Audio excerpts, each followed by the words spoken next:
कोणी आयुष्यामध्ये संपत्ती कमवत असेल, कोणी पद पैसा सत्ता कमवत असेल, पण मी जाणता राजा मित्रमंडळ आणि 12 बलुतेदारच्या माध्यमातून ही सेवाभावी कामाची तुमच्यासारख्या हजारो माय बापांचे आशीर्वाद कमवले आणि आजची ही उपस्थिती हीच माझी शक्ती आणि हीच खरी माझी श्रीमंती आहे हे सांगायला मला या ठिकाणी अभिमान वाटतो। येणाऱ्या काळामध्ये हरामाची कितीही टक्केवारीची धनशक्ती येऊ द्या, तुमची सगळ्यांची साथ आणि ही सेवाभावी सगळी उपस्थिती जर साथ राहिली तर टक्केवारीचा सत्यानाश झाल्याशिवाय राहणार नाही। पुन्हा एकदा 2004 ची पुनरावृत्ती होत हरामाच्या धनशक्तीच्या विरोधात ही सेवाभावी जनशक्तीचा जय जयकार झाल्याशिवाय राहणार नाही। मी नम्रपणाने नमूद करतो, मार्केट असो अन्य कुठलाही काही कुठला क्षेत्र असो, कुठल्याही पदाचा सत्तेचा दुरुपयोग करून दाबून धमकून दुसऱ्याच्या व्यवसायावर धंद्यावर गदा आणली नाही, माती टाकली नाही, दुसऱ्याच्या ताटावर ढूक ठेवली नाही आणि सर्व मलाच पाहिजे ही प्रवृत्ती कधी मी अंगी केली नाही, ही वृत्ती कधी मी जोपासली नाही। या उलट पदरमोड करून करोना असेल, दुष्काळ असेल, दंगल असेल, आगग्रस्त असतील, कॅन्सर पीडित असतील, शॉक पीडित असतील, यांना पदरमोड करून शक्य होईल तितकी साथ देण्याची आणि मदत करण्याची ध्यानच बंडू काकाने ठेवलेली। ना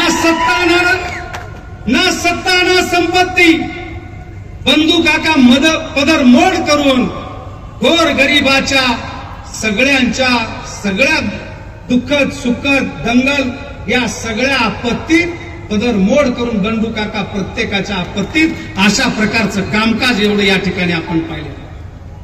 एवढं सगळं चांगलं कामकाज असताना काही शिकवलेले भाट आणि काही भडवे भाबड्या जनतेमध्ये वावड्या आणि अफवा पसरवण्याचं काम करतात। बंडू काका आमनच पिल्लूशे आमनाशे साहेबनी जाई पिल्लू तर सोडेल शे, दुसरा उमेदवार पैदा व्हायला नको। मी त्या भाट्यांना आणि चमच्यांना भाड खाऊंना सांगू इच्छितो, बंडू काका तुम्हाला पिल्लू नाही शे, बंडू काका तुम्हाला बाप शे।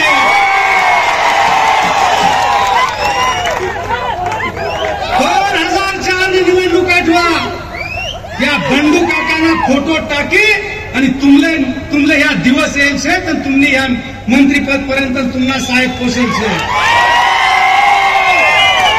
एकीकडे बाळासाहेब ठाकरेंचा फोटो, एकीकडे बंडू काकाचा फोटो, एकीकडे आदरणीय सुरेश नानांचा फोटो आणि एकीकडे भिकनाबा शेळकेंची साथ, या सगळ्यांचा आशीर्वाद तुम्हाला होता म्हणून तुम्हाला या ठिकाणी हे दिवस पाहायला मिळाले। तुम्ही या वेळेला लक्षात ठेवा, आबा मी निर्धार केलेला आहे, मी तयारी केलेली, तुमची सगळ्यांची साथ पाहिजे।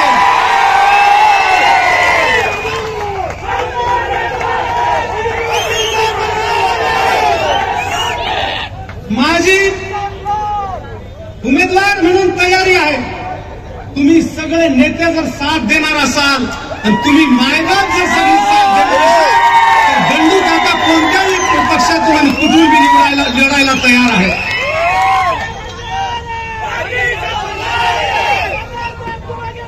मी सांगू इच्छितो, ही निवडणूक इथून मांडला आयता वेळेला उसना उमेदवार सारखी नाही, आयता वेळेला मॅनेज उमेदवार सारखी नाही। ही निवडणूक सुनील आबांनी या सगळ्या खानदानी नेत्यांच्या आशीर्वादाने 24 तास जनतेमध्ये काम करणाऱ्या, जनतेमध्ये सेवा घेणाऱ्या बंडू काकाची तुमच्या बापाशी निवडणूक आहे।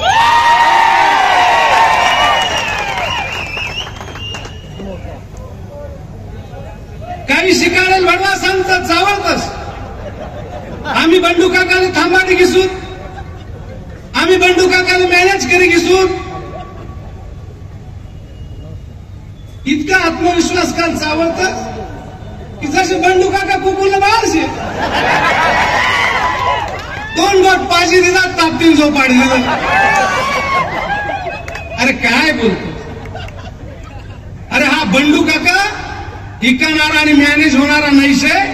हा जर इकणारा आणि मॅनेज होणारा राहता ते 2004 मास तुम्हाला पाटा पडी जाता. बंडू काका इकणार मॅनेज होणारा राहता तर ही निवडणूक मग तुम्हाला हुई सपाट पॅनल नाही होता. बंडू काका जर मॅनेज होणारा राहता. सुनील आबांनी आम्ही ठरवलं होतं कुठल्याही परिस्थितीमध्ये आपल्याला बाजूला राहायचं आणि त्याच पद्धतीने एकाच वेळेला बंडू काका तुमच्या जवळ बाजूला झाला तुम्हाला पाटा मार्केटमा पडी गया. येणारा काळात हा बंडू काका मॅनेज होणारा राहिला असता तर तुम्हाला 13,000 बोगस मतदान शोधी नाही काढता. हा बंडू काका मॅनेज होणारा राहता तर तुम्हाला 4,000 मयत बोगस मतदानाच्या बदल नोंदवलं होता त्या शोधी नाही काढता. बंडू काका मॅनेज होणारा राहता तर कलेक्टर पर्यंत जाता नाही आणि मुंबई हायकोर्टामध्ये त्या बोगस मतदानाविरोधात पिटिशन दाखल करताना. म्हणून तुम्हा सगळ्या माय बापांना सांगतो तुम्ही ह्या कुठल्याही अफवांना बळी पडायचं नाही. ही समोरलानी रणनीती चालशे. छातीला हात लावून सांगतो बंडू काका परिस्थितीना फाटेल शे तुटेल शे पण तुम्हाला अगर जाहीर दत्त मंदिर संगमेश्वर, जाहीर वडंग चौपाटी हनुमान मंदिर, जाहीर दैदिन मंदिर बायका पुऱ्यासनी शपथ काही मी कधी निवडणूक काढणार नाही लढणार नाही पण दंगलना वातावरण काही शब्द मोडून तुम्ही तयार व्हायला तुम्हाला अगत शब्द फिरवणारा तुटेल आणि बाटेल बंडू काका नाही. नेत्याच्या घरी जाऊन सकाळी तिथे चहा नाश्ता करतात अन्नाची शपथ घेतात आणि रात्री नेत्याच्या केसाने गळा कापून गुवाहाटीला पळतात 50 खोक्याने एकदम होके. बंडू काका गद्दार नाही. बंडू काकाने कोणासारखा केसाने गळा कापला नाही. बंडू काकाने ज्याची बाजू घ्यायची त्याची ठाम घेतली, ज्याची वाट लावायची त्याची आतापर्यंत वाट लावली. बंडू काका दोन्ही थड्या कधी चालला नाही. 30 वर्षाचा इतिहास तुमच्या समोर आहे. बंडू काकांनी ज्याचा झेंडा धरला आवाज तुम्ही पाहत असता. ज्याचा झेंडा धरला त्याचा झेंडा पक्का धरतो. ज्याची बाजू घ्यायची त्याची जिगरबाजपणाने बाजू घेतो. पहिले तुम्ही सुरुवात जर बघितली असेल तर आदरणीय सुरेश नाना निकम साहेब, आदरणीय सुरेश नानांची जी बाजू घेतली याचे सर्व साक्षीदार तुम्ही सुद्धा. 3-3, 4-4 हजार पोरांच्या सायकल राहिल्या. सगळ्या गोष्टी सुरेश नानांच्या बाबतीमध्ये आमचा सगळा सोयगाव एकदा एकवटला की तो एकवटला. सुरेश नानांच्या बाबतीमध्ये इतका एकवटलेला राहायचा तर सुरेश नाना दाभाडीचे नसून सोयगावचे आहेत का काय असा तालुका समजत होता. अशी सोयगावकरांनी साथ दिली. सुरेश नानांच्या निवडणुकीमध्ये जिगरबाजपणा असेल त्याही वेळेला काही आमिष आले असतील समोरच्यांना पण समोरच्यांकडनं पण ती बंडू काकांनी भीक कधी घातली नाही. माझा भाऊ पमूला चाकू लागला इथे. त्या दिवशी काही घटना घडली असती तर एखाद्याचा मरण सुद्धा सोयगावमध्ये झाला असता. पण नेत्याची बाजू आणि झेंडा बंडू काका कधी दोन्ही थड्या आणि हलका पद्धतीने घेत नाही. ज्याची बाजू घ्यायची ती जिगरबाजीपणाने घेतो हे बंडू काकांनी सिद्ध केलेलं आहे. दुसरी निवडणूक असेल रावळगावची. युवराज गोलाईतचा भाऊ गोविंदा गोलाईत त्याला सुद्धा ट्यूबलाईट खोचली. मरतो का जगतो अशी परिस्थिती निर्माण झाली होती त्या रावळगावला. सगळं कळून गेलं ते. हा बंडू काका त्या ठिकाणी होता. त्याला उचलून आणलं, फराळमध्ये ऍडमिट करून पदरमोड करून नानांच्या आणि आमच्या सहकार्याने त्याला तिथे जीवनदान दिलं. बंडू काका कधी निवडणूक असू द्या कधी कोणाची बाजू सोडत नाही. जी बाजू घ्यायची ती जिगरबाज घेतो. इतके दिवस ज्यांच्या बाबत प्रवास केला त्यांच्याही बाबतीत सांगेल. कसवाड्याला पूर कॅनलच्या चारीचा विषय आला, विरोधकांनी दारू पाजून 2-3 सोडले, गोंधळ घालायला लागला. त्या नेत्याची साथ होती तोपर्यंत त्या गोंधळ घालणाऱ्याला तिथे बंडू काकांनी भर सभेत झोडून काढला आणि मारत त्याच्या घरापर्यंत पाठवलं. ही बंडू काकाची जिगरबाज मैत्री आहे आणि जिगरबाज ध्यानात आहे. पोहाण्याची ग्रामपंचायत कार्यालय पडलं, सगळी लोक त्या ठिकाणी जमली, वंडरला गाडीला घेराव घातला. हा बंडू काका एकटा उतरला आणि त्या ठिकाणी आपली भूमिका त्या ठिकाणी पार पाडली आणि त्या ठिकाणी आपली मैत्री, आपली जिगरबाजपणाची प्रचिती त्या ठिकाणी दिली. ही बंडू काकाची जिगरबाजपणाची लक्षणं. अनेक गोष्टी अलीकडचा आता सिद्धेश्वर बंधाऱ्याचं जलपूजन असेल 2-4 वर्षाचं, तुम्हालाही माहिती आहे. संदीप बाप्पू असतील इथे. अरे जलपूजन होतं, समोर मनसेचे तुमच्या समोर घोषणा देत होते, भ्रष्ट कामकाजाची चौकशी झाली पाहिजे,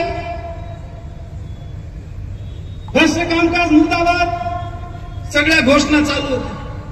आणि तिथे त्या ठिकाणी मग सगळी आवराआवर झाली. तुमचे पुतणे तिथे, साले तिथे, पोरं तिथे आणि असंख्य कार्यकर्ते तिथे, मानकर साहेब बी तिथे. खरंच आहे का? मानकर साहेब बी तिथे. सगळे गेलेत, हात जोडून परत आलेत. एकमेव बंडू काका असा होता की तुम्ही चला, मी कोणालाही बरोबर घेतलं नाही, एकटा गेलं आणि ते मोडून काढलं. बाजूला 30 फूट खडक होता. झटापटीमध्ये जर काही झालं असतं, पडलो असतं, एखादा पडला असता तर जेलमध्ये मी किंवा समोरचा राहिलो असतं. पण नेत्याची बाजू घ्यायची तर ती ठाम घ्यायची. अशा प्रकारची जिगरबाज भूमिका बंडू काकांनी 25-30 वर्षामध्ये निवडली. आणि याचे सगळे साक्षीदार तुम्ही आहेत. आणि तुम्ही सांगता की बंडू काकाला मॅनेज करी घेसू, बंडू काकाला थांबाडी घेसू. बंडू काका तुमनासारखा नाही, 50 खोकेन एकदम ओकेन रात मजार गुवाहाटी आणि शपथ मोडी. कधी बंडू काकाने कोणाशी गद्दारी काही नाही. अनेक गोष्टी या ठिकाणी बोलण्यासारख्या आहेत. बंडू काकाने कधी स्वतःच्या स्वार्थाचा विचार केला नाही राजकारणामध्ये.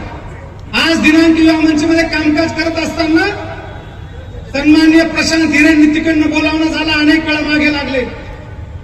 ज्या वेळेला तरुणांची साथ होती, ज्या वेळेला प्रशांत हिरेंच्या घरी गेलं, त्यावेळेला अंकुश पाटील बी होते, स्वतः मंत्री पण होते, निलेश आयर पण होते, सगळेजण होते.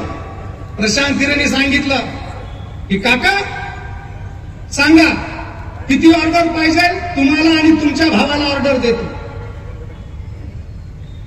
तू बीपीएड आहे, आता बीपीएडची तू माध्यमिकची ऑर्डर घे, एमपीएड 1 वर्षात करून घे, तुला प्रोफेसर करतो.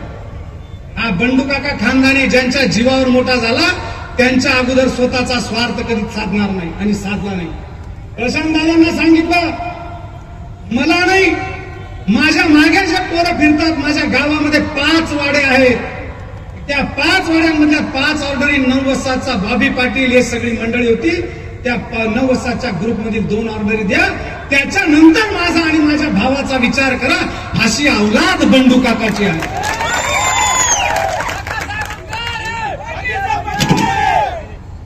तिथे पहिले मी माझं नाव आदरणीय ज्वलंत कार्यकर्ता बाळू बाजीराव या अपंग कार्यकर्ते आहेत तुमचे म्हटलं, त्यांचे भाऊ डॉक्टर सरलूला तुम्ही पहिल्या ऑर्डर द्या. दुसरी ऑर्डर मधल्या वाड्याचे, सगळ्या वाड्याचा सन्मान होईल. दुसरी ऑर्डर पारजा भाचा आहे त्या वाड्याचा, पुन्हा हक्कांचा संजू, त्याला ऑर्डर द्या, त्या वाड्याचा सन्मान होईल. तिसरी ऑर्डर स्वर्गीय माझे चुलते बी आणि मित्र बी होते, पीडी बच्चाव, त्यांचं नाव सांगितलं. आणि वरच्या वाड्यातनं स्वर्गीय राजेंद्र परशुराम, त्यांचे लहान भाऊ रवींद्र परशुरामचं नाव सांगितलं. अशा प्रकारची औलाद बंडू काकाचे, स्वतःच्या घरातलं आणि स्वतःचं नाव नाही सांगितलं. आणि आबा त्यावेळेला 9 मधून जी कामं झाली, ते 2 कामं संजय दयाराम पाटील, इथे 9 सगळे पोरं असतील, संजय दयाराम पाटील आणि राजू शेवाळेचा भाऊ संजय शेवाळे टाकरीचा, ही बंडू काकाने त्यावेळात लावली. जर बंडू काका स्वार्थी राहिला असता तर यांचे नाव पुढे केली नसती, भावाचं नाव पुढे केलं असतं. म्हणून बंडू काका सारखं काम निस्वार्थी आणि कधी कोणाच्या जवळच्यांवर गद्दारी करून केलं नाही. अनेक उदाहरणे बाबा 2004ची अशीच परिस्थिती होती. 2004ला भाग्यलक्ष्मीचा मेळावा होता. त्या मेळाव्यामध्ये प्रसादीला तिकीट घेऊन आलेले होते आणि कष्ट करणाऱ्या पक्षाचे भाजप सेनाचे सगळे आम्हीच होतो. सगळी मेहनत वाया, वरून तिकीट घेऊन सगळ्याकडे एकदम शांतता, सगळा नैराश्य आणि भाग्यलक्ष्मीमध्ये मेळावा भरला.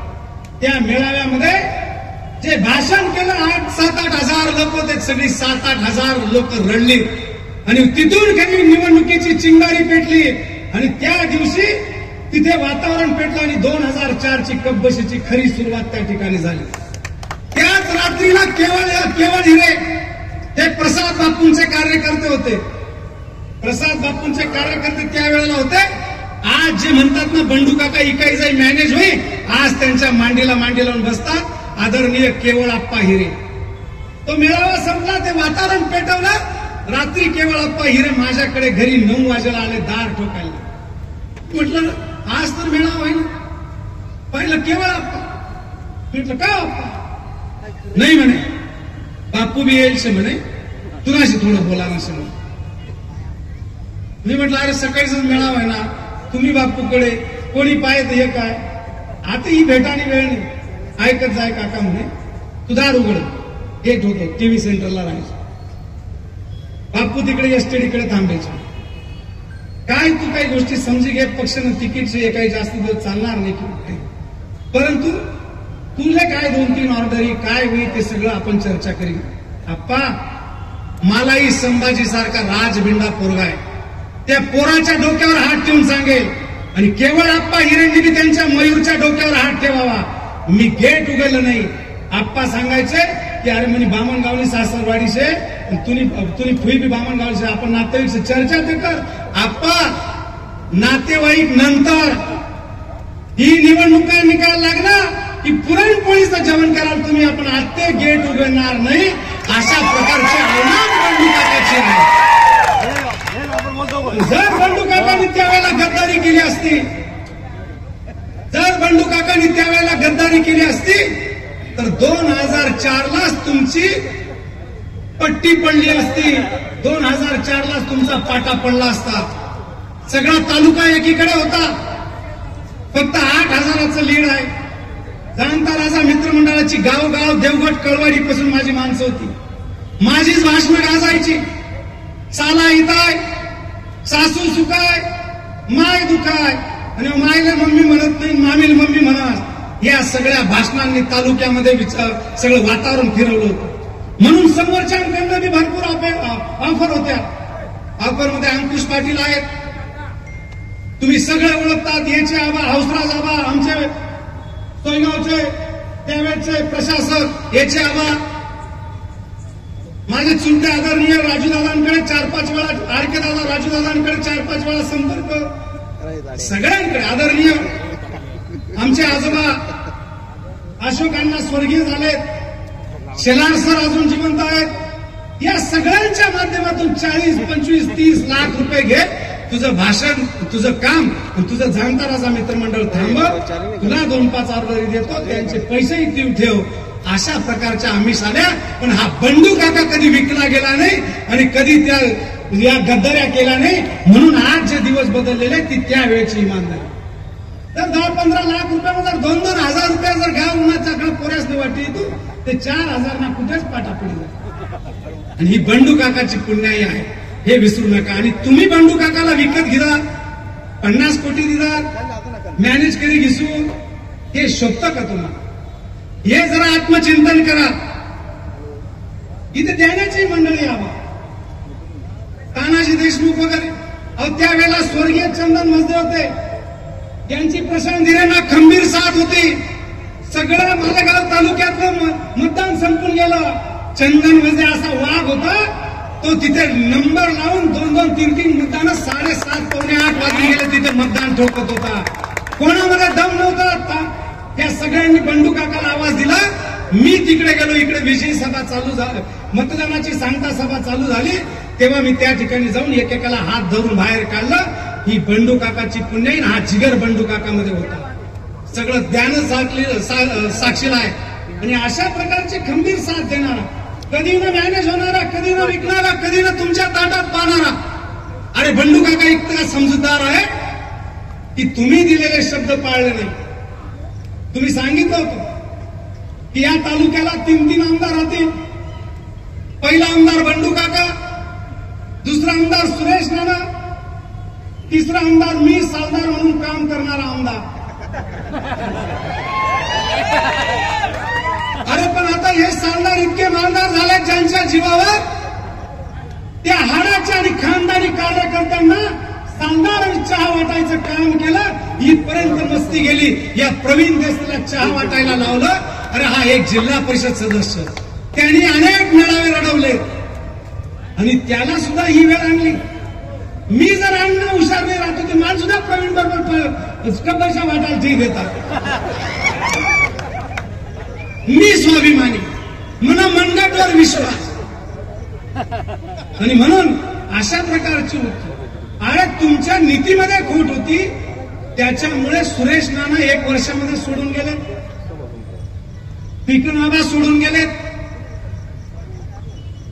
प्रवीण देशकर सोडून गेलेत, शेवटी सुनील आबानी चौचाकी त्यांनी मी अनुभव घेतला, तो बी 1.5 वर्षात सोडी घ्या. 6 महिना मी तरी 1.5 वाढाय सांगा,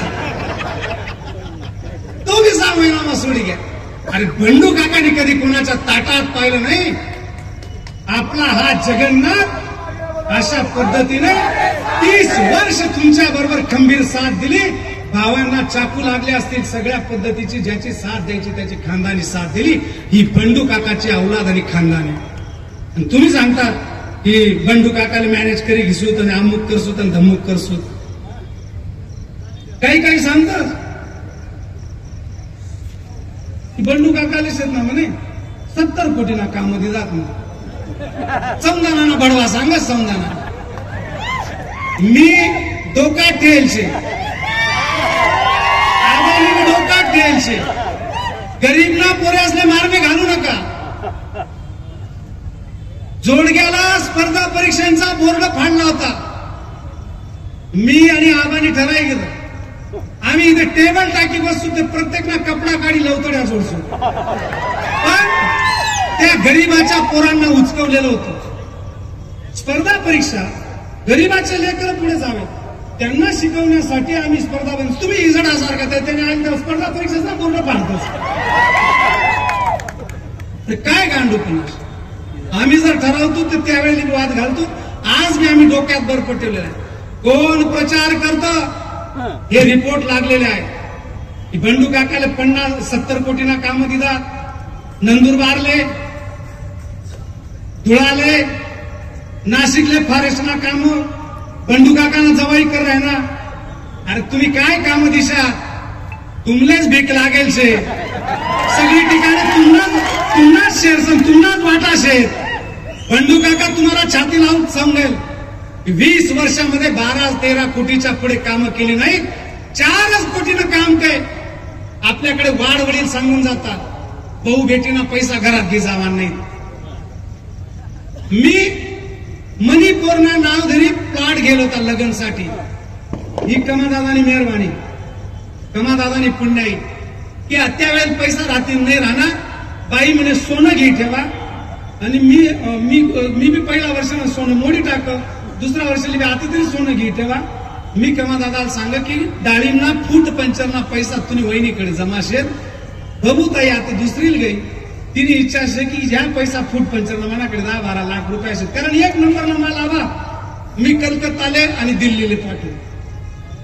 2 नंबरना माल इंदोरले, 3 नंबरना माल तिना नाव तरी तिना काल मालेगाव फूट पंचर बाजार. मग फूट पंचरना सगळा तिनाकडे 50 एकर डाळी होतं. 10-12 लाख रुपयाने ते फूट पंचर विकायचं. मग अशा प्रकारनं तिनाकडे त्या संगणात पहिल्या वर्षी मी मोडी टाका, दुसऱ्या वर्षी तीन सांग की सोनं घे. आणि मग त्यावेळेला सोनं न घेता कमादादाशी बैठक झाली. कमादादानी सांगितलं सोनं घेऊ नको, सोनात फक्त दुप्पट पैसे होतील. तुला जर प्लॉट घेतला तर तुझ्या विचाराच्या बाहेर पैसे घेतील. ताईच्या नावाने प्लॉट घे. आणि मी ते प्लॉट घेतले. काय म्हणतस बंडू काका इतका पैसा कदाही खर्च करत. या सगळा साहेबच दे वा त्याने शिपाराची तुम्ही बी तुम्हाला साहेब नाही. अरे प्रवीण देसले इकडे प्रवीण तुम्ही तुझ्या आई वडिलांची शपथ घे. या प्रवीणने चटई आंदोलन केले. चटई 2.5 वर्ष जिल्हा परिषद सदस्य राहून खाली बसला जोडग्याच्या पाईपलाईनीसाठी. 25 लाख रुपयानं यांनी काम कसं तरी मिळाले. ते 25 लाखाचं काम जर या प्रवीणला मनमोकळं दिलं असतं तर आज त्याला चहा वाटायची वेळ आली नसती. इतकी वाईट परिस्थिती या प्रवीणवर आली. 25 लाखाचं आणि मला तुम्ही 70 कोटींना कामं चावळत. मी आदरणीय मनोहर बापू माझे चुलते आहेत. निलेश आहेर माझा मित्र आहे. मी जे प्लॉट विकून मुलीचं लग्न एवढं जोरात का केलं आणि मग तुला काय पैसा मागाणी वेळवणी आपला वाडवडील सांगी जायचे. बहु बेटीना पैसा घरात वापराना नाही आणि बहीण भाचीना घरात पैसा ठेवाना नाही तर खावाना नाही. मी म्हणे बेटीना नाव धरी प्लॉट घेत होता. तो इकास करणं इकास म्हणून 5-50 आणखीन हातचे करी ठेवत होता. पण परमेश्वर कृपा खाल तो इकाय गया 26 ना प्लॉट 2 दाल गया. कर भला तो हो भला 26 ना प्लॉट 2 दाल गया. त्या 2 दाल आणि मी जमा करेल 5-50 अशा 2.25 राम मंदिर पासून ते 8 पिढी पासून तर करुणा रामराम हॉस्पिटल पासून गरीबनी सेवा मजार सगळा मोडी टाका. बेटीना पैसा घरात वापरा नाही. मी जर ठरवतो तर ते ओटीएस बी करी घेतो आणि मग ते सगळं मिटलं. आणि मग माझं बँक शेतीच्या कर्जासाठी ओटीएस साठी 4 कोटीच्या कामाची सूचना मी सन्मान्य मनोहर बापूंना केली. माझ्या चुलत्यांना आणि निलेश आहे. 4 कोटीनं काम. अरे 1 मिनिटात झाली तुमच्यासाठी तलवारी काढ्यात भानगडी काय सगळं दान काय अनेक येईल ऑफर सोडते द्या. 4 कोटीनं काम नाही म्हटल्याच का. 4 कोटीनं काम सुद्धा गांड्यात जीव मांड्यात जीव सारखं तिथं. त्यानं माझा 2 कोटीनं घे म्हणे 2 कोटीनं दे. खोटं बोलेल. माझ्या बापाची पोरा बाळांची शपथ आदरणीय मनोहर बापू माझे चुलते ते बी त्यांच्या नातरांची पोरांची शपथ घेतील. निलेश आहेर बी त्याच्या पोराची आणि त्याच्या दोन्ही लेकरांची शपथ घेईल. आणि तू 4 कोटीनं काम देत नाही. तू 70 कोटीने भाषा आणि अफवा पसरावतं. तुमले देव कधी माफ करणार नाही. खोटा प्रचार करणारे किडापाडी मारल्याशिवाय राहणार. आणि बंडू काकाला विकत घ्यायची बात करता. अशा कितीतरी गोष्टी आहेत. अनेक गोष्टी. आणि म्हणून बंडू काकाने जर पैसा पाहिला असता ना आता मला ऑफर होती. खडकीचा नितीन आला होता इथे कुठेतरी. कुठे हा नितीन खडकीचा. अरे याचे शॉक लागून दोन्ही हात गेले. सगळा दारात फिरली होणार. कोणी साथ नाही दिली. रडकुंडी होणार. इनबिन त्याला 2-2.5 लाख रुपये खर्च कया आणि 2-1 लाख रुपये देतात आणि घर काढी देतात. कंपनीने बेसारा कोणी लक्ष दिलं नाही काही नाही. ज्या वेळेला घरी आलं मला ते पाहवलं नाही. मी लक्ष घातलं त्याचा लढा दिला. आबा तुम्ही पण होते शेवटी खांद्याला खांदा लावायला. या नितीनचा लढा देत असताना मालेगावच्या इतिहासामध्ये एमएसईबी मध्ये परमनंट कर्मचारी वारले तरी त्यांना 3 आणि 4 लाखाच्या पुढे मदत मिळाली नाही. अनेकांचे हात गेलेत शॉक गेलेत. 4 आणि 5 लाखाच्या पुढे कधी भरपाई मिळाली नाही. ही बंडू काकाची सच्चाई आहे. ती अच्छाई जन्माला आली आणि या लेकराला 19 लाख रुपये मिळवून दिले आणि नुसते 19 लाख नाही. अरे माणसं दिवंगत झाले तरी त्यांच्या बायांना विधवा बायांना या एमपीएसएल कंपनीने एमएससीबीने पेन्शन दिली नाही. मुस्लिम भागातही काही कर्मचारी वारले. शॉक लागून पाय गेलेत हात गेलेत. 2-2, 3-3 लाखाच्या पुढे मदत मिळाली नाही. पण या बंडू काकाची सच्चाई अशी होती. एमपीएसएल कंपनीकडून अनेक आमिष आले पण त्या भाड खाल्ली नाही बंडू काकाने. म्हणून यांना 23-20 लाख रुपये 19 लाख रुपये मिळून दिले आणि जिवंत असताना 12,500 रुपये महिना पेन्शन मिळवून देण्याचं पुण्याचं काम ऐतिहासिक काम बंडू काकाने केलं. एवढंच नाही 400 कर्मचारी माझ्या भूमिपुत्र माझ्या गरिबांचे या एमपीसीएल कंपनीमध्ये काम करतात. पहिल्यांचे अनेक ऍक्सिडेंट झाले, त्यांच्या बाईंना 2-2, 4-4 लाख रुपये मिळाले, बाकीची मदत मिळाली नाही. मी म्हटलं जसं विमा काढला जातो सुरक्षा विमा गाडीचा, जिथे संकट असतं तिथे या कर्मचाऱ्यांचा सुद्धा विमा काढलेला पाहिजे.